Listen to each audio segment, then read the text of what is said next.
Hi everyone, Teacher Dong here and welcome to Literacy Corner. Marahil marami ngayon sa inyo ang naguguluhan pa din at nababahala sa kung ano ang magiging setup ng inyong mga anak pagdating ng pasukan ngayong Agosto.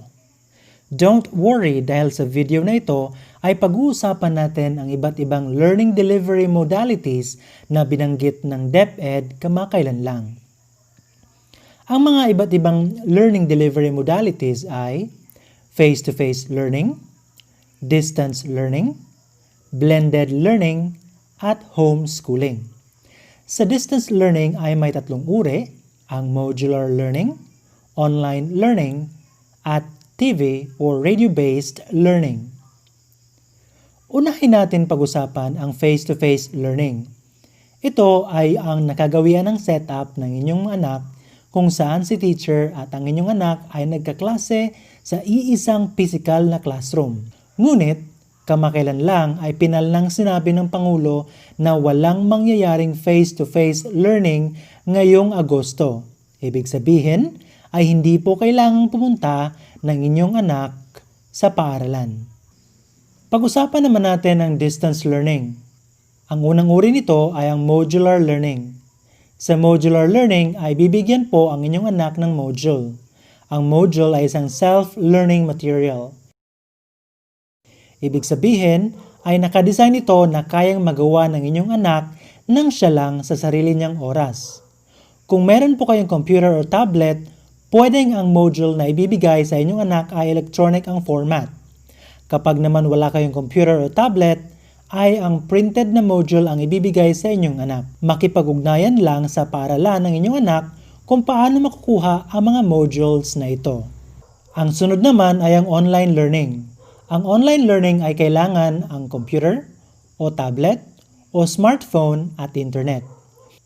May dalawa itong uri, ang synchronous online learning at asynchronous online learning. Sa synchronous online learning, ay sabay na magla-live call ang inyong anak at ang teacher gamit ang computer o tablet o smartphone. Para itong normal na klase pero sa online nga lang.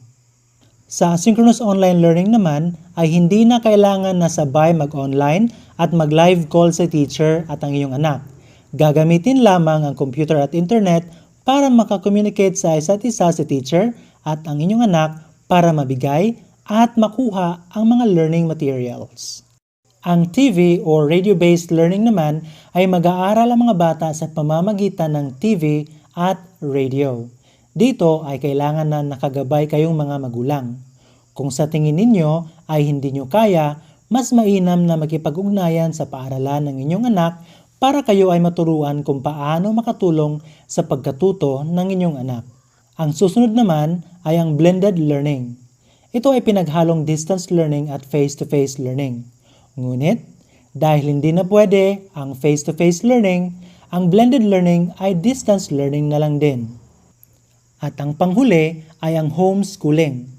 Dito ay ikaw mismo na magulang ang magtuturo sa inyong anak gamit ang mga learning materials na angkop sa inyong anak. Ngunit, kailangan muna na kayo ay magkaroon ng nararapat na pagsasanay bago makapagturo.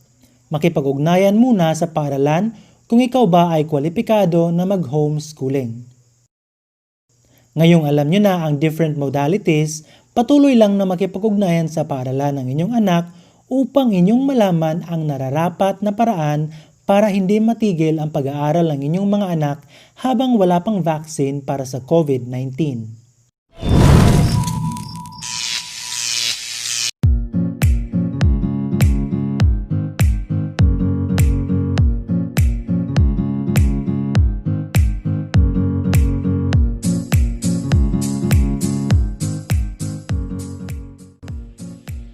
Magandang araw mga minamahal naming mga magulang. Welcome to Modular Distance Learning Parents Orientation. Sa bidyong ito ay malalaman natin kung paano isasagawa ang Modular Distance Learning.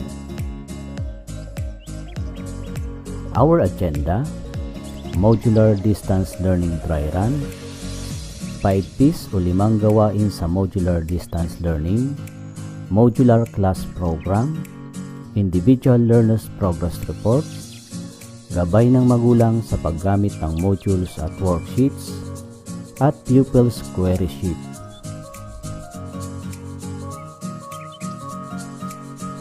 Modular Distance Learning Dry Run. Ano ang dry run? Ang dry run ay isang practice kung ano ang gagawin sa actual na klase. Ginagawa po ito para malaman kung may magiging problema upang magawa ng solusyon bago pa man magsimula ang tunay na klase. Ang ating paaralan ay nagsagawa ng dry run upang matugunan ang mga posibleng problemang kakaharapin bago pa man magsimula ang ating klase. Modular Distance Learning.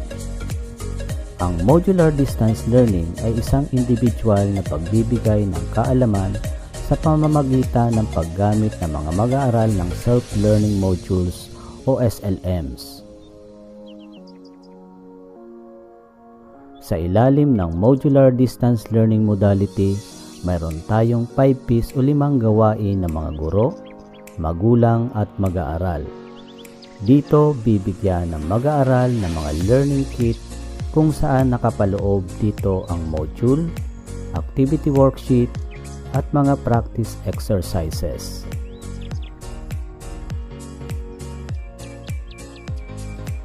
Narito ang 5 gawain ng mga guro, mga magulang at mag-aaral sa ilalim ng modular distance learning. Una, paghahanda. Kailangang ihanda ng mga guro ang mga aklat, activity sheets, study guide sheets at pupils query sheet bilang parte ng self-learning module ng mga mag-aaral. Pangalawa, pagtungo. Magtutungo ang mga magulang, guardian o kahit sinong parte ng pamilya na may edad 21 hanggang 59 taong gulang upang kunin ang printed learning material sa paaralan sa gabay ng gurong tagapagpayo sa oras at araw na itinakda.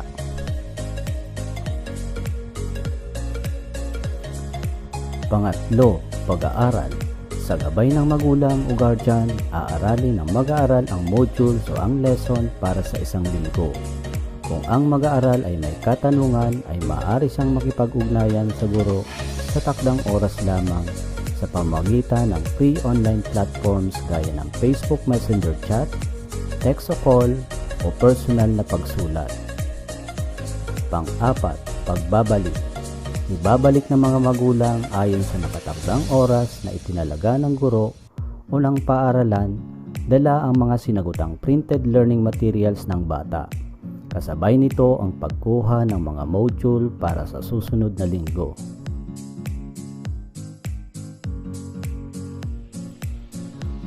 Panlima, pagtugon. Ito naman ang oras para iwasto ang mga activity worksheets at patugunan ng guro ang mga katanungan ng mag-aaral. Maaari niya itong sagutan sa pamamagitan ng Facebook Messenger Chat, text o call o personal na sulatan ang mag-aaral para maibalik sa susunod na pagtungo ng mga magulang. Gabay para sa magulang sa paggamit ng modules, activity worksheets.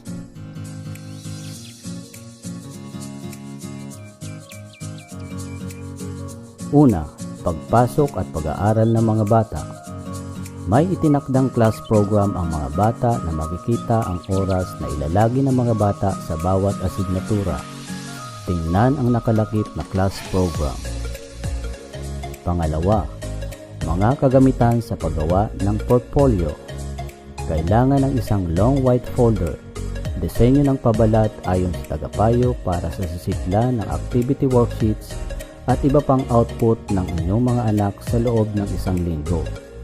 Para sa online distance learning modality naman, ay magbibigay ng links ang gurong tagapayo kung saan ipapasa ang mga outputs na kakailanganin para sa soft copy o hard copy na portfolio na napagkasunduan. Pangatlo, pagsubaybay ng magulang, guardian o nakakatandang kapatid o kasama sa bahay. Bawat asignaturang natapos ng bata sa itinaktang oras ay may kasamang mga activity worksheets, practice exercises na sasagutan pagkatapos ng aralin. Alamin kung natapos na ng bata ang pinagawang activity o practice exercises. Tingnan ang individual learner's progress report at lagyan ng check ang column ng completed o not completed at maglagda sa katabi nito na patunay na natapos ng gawin ng inyong anak. At tandaan, hindi sa loob ng module sasagot ang mga bata.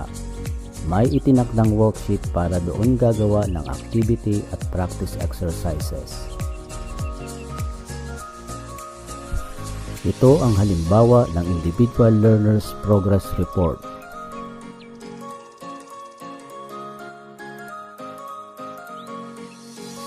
Pupil's query sheet. Ito naman ang halimbawa ng pupil's query sheet. Sa una at ika-5 bilang ay sasagutan ng mag-aaral at sa ika-6 na bilang ay sasagutan ng magulang. Sa unang bilang, isusulat ng mag-aaral ang isa at higit pang mga bagay na natutunan niya sa loob ng isang linggo.